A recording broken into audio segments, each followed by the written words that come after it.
যে বন্ধুরা, আজকে আমি আলুর বড়া বানিয়ে নেব। তার জন্য দেখুন, সবার প্রথমে আলুটাকে সেদ্ধ করে নিয়েছি। সেদ্ধ করে ছিলে নিয়ে এর মধ্যে দিয়েছি আমি লবণ, হলুদ, চালের আটা, কালো জিরা আর একটু সামান্য লঙ্কার গুঁড়ো দিয়ে খুব সুন্দর করে আমি এটা মেখে নিচ্ছি। এখন এটা বড়া করে নেব ছোট ছোট করে। একদম খেতে ভালো লাগে, ডালের সঙ্গে তো সেই লাগে, একদম মুচমুচে ভাজা। দেখুন, আমি আজকে এই বড়াটা আলুর বানিয়ে নেব। এদিকে আমি কড়াই বসিয়ে দিয়েছি, তেল দিয়ে দেবো এখন। এদিকে আমার আলু বড়াটা করব, মাখাটা হয়ে গেল, আমার বেটারটা খুব সুন্দর তৈরি করে নিয়েছি। কড়াই গরম হয়ে গেছে, সরষের তেল দিয়ে দিচ্ছি, বড়াটা ভেজে নেব। সুন্দর গরম হয়ে গেছে, এইবার আমি এক এক করে আলু বড়াগুলো ছেড়ে দেব, খুব সুন্দর করে ভেজে নেব।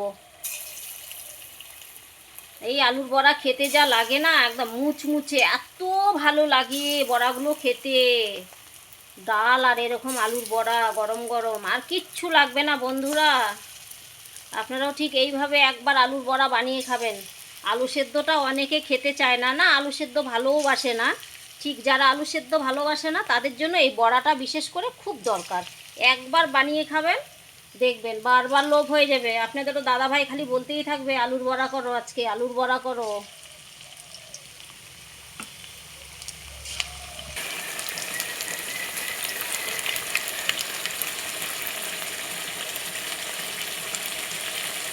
এই যে বন্ধুরা, আমার আলুর বড়াটা খুব সুন্দর করে ভাজা হয়ে গেছে। এইবার আমি তুলে নিচ্ছি। একদম মুচমুচে ভাজা, খুব সুন্দর হয়েছে, লাল লাল।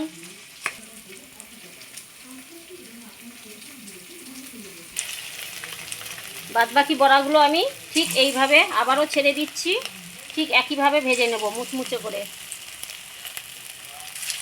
এই যে বন্ধুরা, আমার আলুর বড়াটাও খুব সুন্দর করে ভেজে নিয়েছি, তুলে নিচ্ছি। এই যে বন্ধুরা, দেখুন আলুর বড়াটা এত সুন্দর হয়েছে আর এত মুচমুচে, এই দেখুন, না দেখলে কল্পনাই করা যাবে না। দেখুন আলুর বড়া খেতে যা লাগে না বন্ধুরা, দারুণ। এই দেখুন একদম মুচমুচে, কিচ্ছু নেই ভিতরে, একদম ফাঁপা, খেতে খুব সুন্দর। দেখুন গরম গরম তো, সেই খাওয়াটা আজকে একদম জমে যাবে। বন্ধুরা, আমার যদি এই আলুর বড়াটা আপনাদের ভালো লেগে থাকে, অবশ্যই সঙ্গীতা রীতা কিচেনে সাবস্ক্রাইব করবেন, লাইক করবেন, কমেন্ট করবেন, বেশি করে শেয়ার করবেন। ফেসবুকে যদি দেখে থাকেন অবশ্যই ফলো করবেন। ধন্যবাদ।